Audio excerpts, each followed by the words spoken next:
کربلا والوں نے اتنی بڑی قربانی کیوں پیش کی تھی؟ اس پہ غور کرنا چاہیے، سوچنا چاہیے۔ یار 72 لوگ کٹے ہیں، 1 2 4 لوگ نہیں، اور اتنے قیمتی لوگ کہ میں کہتا ہوں اس وقت کائنات میں سب سے قیمتی لوگ یہ 72 نفوس تھے، اور 1 نہیں 2 نہیں 3 نہیں 72 لوگ کٹ کٹ کے نیچے گرتے، اور کسی ایک نے بھی آ کر میرے امام سے یہ نہیں کہا کہ ذرا ایک لمحے کے لیے توقف کر کے رک کر سوچ لیا جائے، شاید کہیں ہماری راہ میں کوئی غلطی نہ ہو۔ 72 کے 72 لوگ 56 سال کے حسین ابن علی سے لے کر 6 ماہ کے بچوں تک ہر کوئی ایک بنیاد پہ کھڑا تھا۔ ہم کٹ تو سکتے ہیں لیکن یزیدیت کی حمایت نہیں کر سکتے۔ میں آپ دیکھیں ہم کہاں پہ کھڑے ہیں، بہت کچھ سیکھا جا سکتا ہے کربلا کے میدان سے۔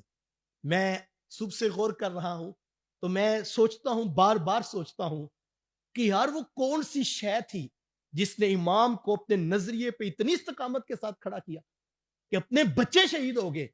بیٹیاں مخدرات اسلام اور خاندان نبوت کے چشم و چراغ شہید ہو گئے، لیکن ایک لمحے کے لیے نہیں کہا کہ ہم دوبارہ ریویژن کر لیتے ہیں، ہم نظریے کو ریوائز کر لیتے ہیں۔ مقصد کیا؟ یہ ساری بات سمجھانا چاہتا ہوں، میرے امام کو 100% یقین تھا یزیدیت کچھ اور ہے، حسینیت وہی ہے جس پہ حسین ابن علی کھڑا ہے، اور کہا یہی وہ راہ ہے، چونکہ اللہ نے خود فرمایا تھا، اللہ اکبر، انما یرید اللہ لیذھب عنکم الرجس، اور میرے امام اس آیت کی تفسیر بننا چاہتے تھے، قیامت تک لوگوں کو پتا چل جائے پلیدی نجاست ادھر کھڑی ہے، اور حسین ابن علی کو یقین ہے کہ ہماری طہارت و پاکیزگی صرف اجسام کی نہیں ہوئی، ہمارے خیالات، نظریات، افکار، سوچیں ساری سونے محمد کے رب نے پاک کر دی ہوئی ہیں، اور حسینیت کا یہ رستہ ہے، اور مجھے یہ متعین کرنا ہے۔ اور میں قرآن کی ایک اور آیت بھی سناؤں گا، قرآن نے بھی یہ کہا، یار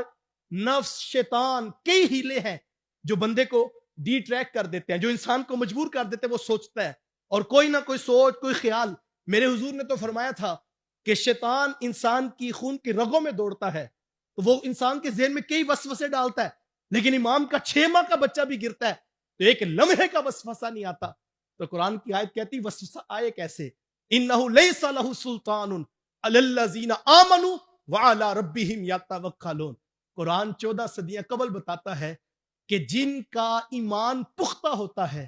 اور جن کی روحوں میں توکل سما چکا ہوتا ہے، شیطان کا ان کے اوپر زور نہیں چلتا ہے۔ اور امام پوری استقامت سے اس لیے کھڑے تھے کہ توکل کی اس معراج پہ پہنچ چکے تھے جہاں لگتا یوں ہے، بلکہ یقیناً ایسا ہی ہے کہ وہ ڈائریکٹ اللہ کے رسول صلی اللہ علیہ وآلہ وسلم سے استقامت کا فیض اور نور لے رہے تھے۔ پوری استقامت کے ساتھ وہ کھڑے تھے۔ صبر، حلم، برداشت، بہت کچھ سیکھا جا سکتا ہے، لیکن میں آپ سب کے لیے، اپنے لیے آج کی شب عاشور میں دعا مانگتا ہوں، یا اللہ ہمیں کربلا کے راہی کا،